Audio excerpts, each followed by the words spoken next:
Good afternoon, students. Welcome in your accounts class. Friends, BRS का practical topic start करते हैं। सभी students अभी जुड़ चुके हैं।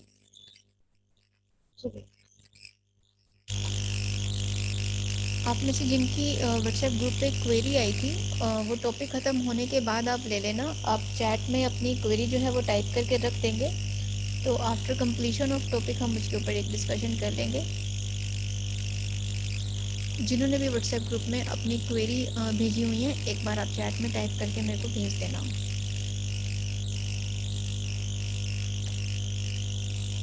बैंक रिकंसिलिएशन स्टेटमेंट में जैसे भी फर्स्ट क्वेश्चन है, इसको प्रैक्टिकली एग्जीक्यूट कैसे करते हैं, बड़े ध्यान से देखेंगे आप फर्स्ट क्वेश्चन को।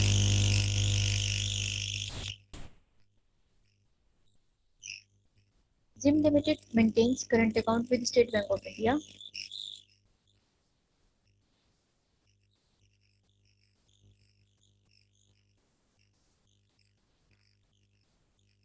वॉइस प्रॉब्लम है।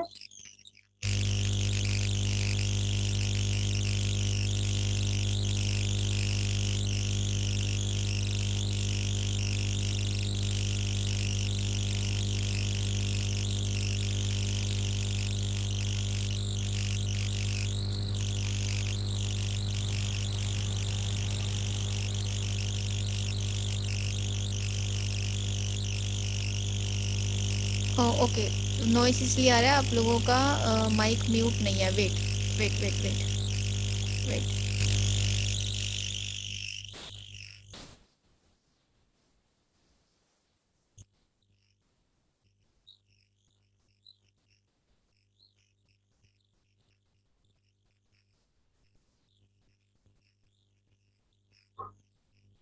आप लोगों के माइक सभी म्यूट है, अभी वॉइस इशू नहीं आएगा।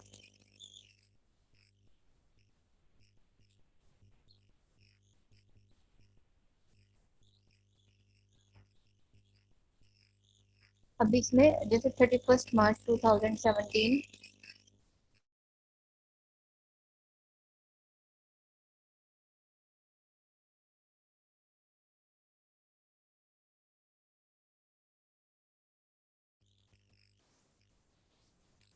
31 मार्च 2017 को हम बैंक रिकंसिलिएशन स्टेटमेंट बना रहे हैं। हमारा account state Bank of India के साथ अभी है, जो हमारी डीलिंग चल रही है।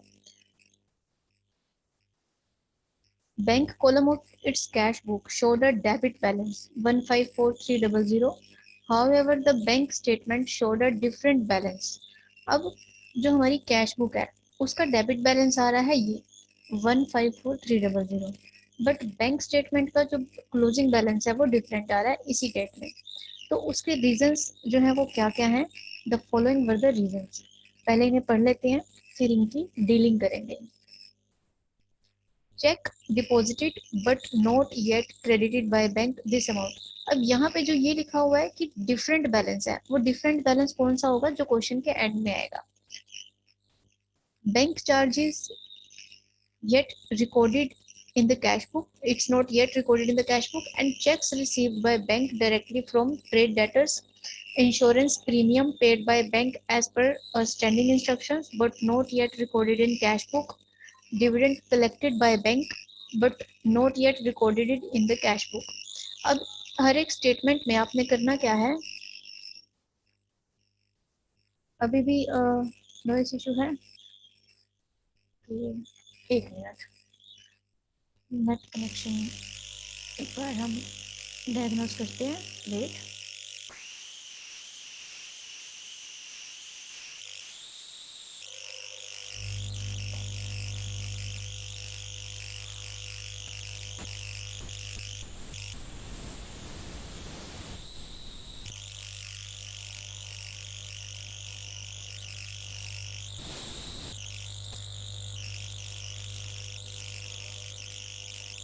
तो इसमें अभी हम स्टार्ट कैसे करेंगे? सबसे पहले आप ऊपर लिखेंगे ये जो स्टेटमेंट्स हैं, ये जो लाइंस हैं, इन्हें हमने किस तरह से फीड करना है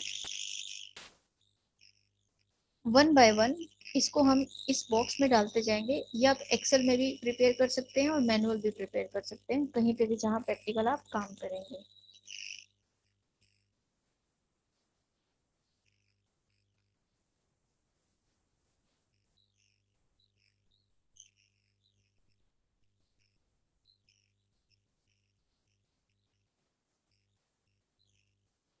सबसे पहले हमने ऊपर लिखना है bank reconciliation statement as on March 31, 2017। अब उसके बाद सीरियल नंबर, पर्टिकुलर्स, जो आइटम्स हमने प्लस करनी है वो, और जो आइटम्स हमने माइनस करनी है वो हम इसमें लिख देंगे।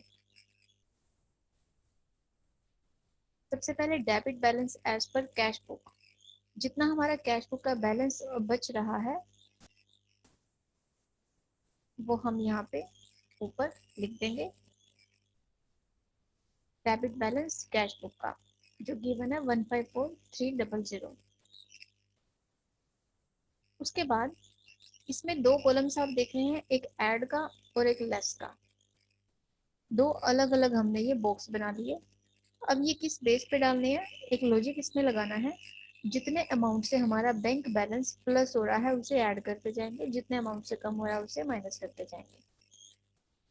अब जैसे पहला है check deposited but not yet credited by bank. अब क्रेडिटेड बाय बैंक का मतलब कि उसमें जमा होना, उसमें कलेक्शन होनी, प्लस होना। तो हमने एक चेक डिपॉजिट यानी कलेक्शन के लिए भेजा हुआ था बैंक में, लेकिन वो अभी तक क्रेडिटेड यानी कि जमा ही नहीं हुआ, 75450 का। अब जो अमाउंट हमारे पास बैंक में डिपॉजिट ही नहीं हुआ, क्रेडिट ही नहीं किया बैंक ने हमारे अकाउंट में, बैंक ने अगर जो कोई अमाउंट क्रेडिट करना होता है वो उसका मतलब हमारे पास वो बैलेंस ऐड हो रहा है। आपके पास फोन में मैसेजेस आते होंगे ना, your account has been credited with this amount, तो यानी कि आपके अकाउंट में वो डिपॉजिट हो रहे हैं।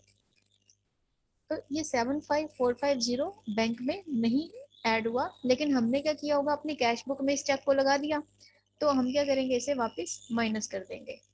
माइनस वाले कॉलम में check deposited but not yet credited by bank, क्योंकि बैंक में नहीं लगा। फिर अगला है check issued but not yet presented for payment. 80760 का पेमेंट के लिए एक चेक था, यानी कि ये हमारा विड्रॉल होना था।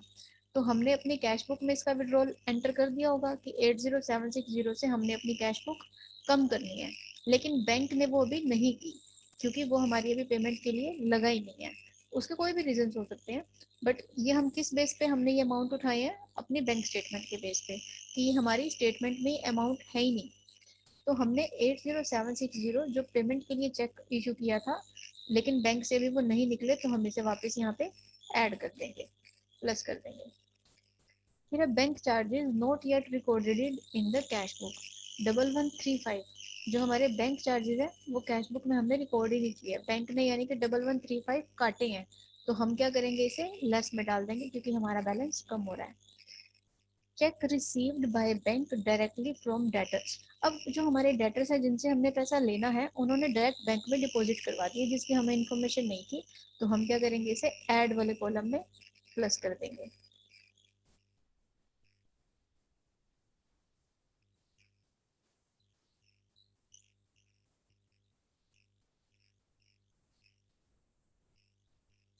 नेक्स्ट,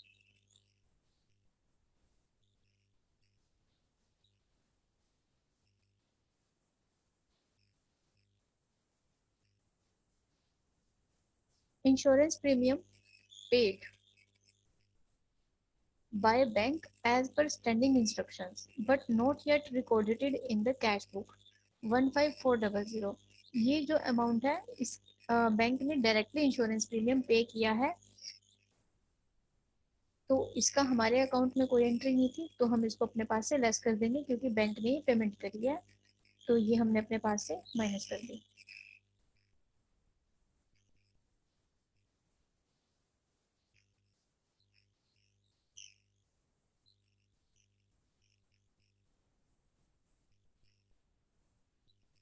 उसके बाद है dividend collected by bank but not yet recorded in cash book. जो डिविडेंड क्या होता है, जो हमारा शेयर्स के ऊपर मिलता है। अब वो बैंक ने रिसीव किया, कलेक्ट किया, लेकिन हमने उसकी कैश बुक में एंट्री नहीं की 1000 की। तो हम क्या करेंगे, इसको वापस ऐड वाले कॉलम में डाल देंगे कि 1000 से हमारा ये प्लस हो गया। तो 1000 ऐड। तो आपने हर एक ट्रांजेक्शन को कैश बुक और बैंक बुक के व्यू पॉइंट से चेक करके इसमें फीड करना है, दोनों व्यू पॉइंट से।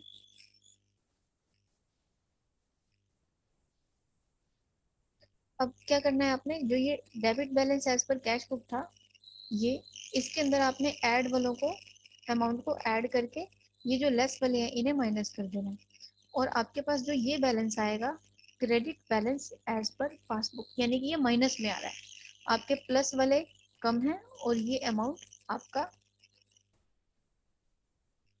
इधर से माइनस वाला ज्यादा निकल के, यानी कि डिफरेंस इस साइड आ रहा है।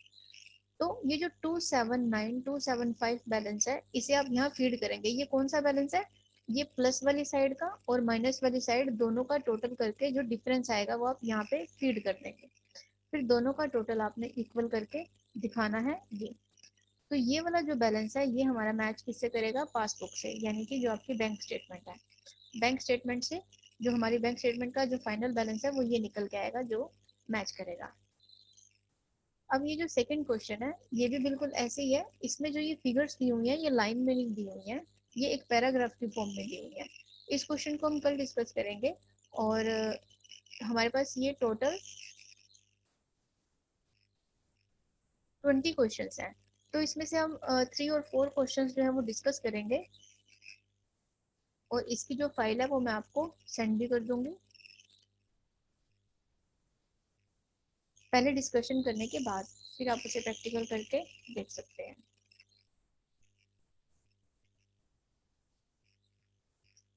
अभी आपने 2 और 3 डेज बीआरएस के क्वेश्चंस की प्रैक्टिस करनी है। ये बिल्कुल एक जैसे ही हैं क्वेश्चंस, तो रैंडमली हम इसमें से एज पर रिक्वायरमेंट डिस्कशन करते जाएंगे। अभी के लिए स्टूडेंट्स इतना ही करके देखना है।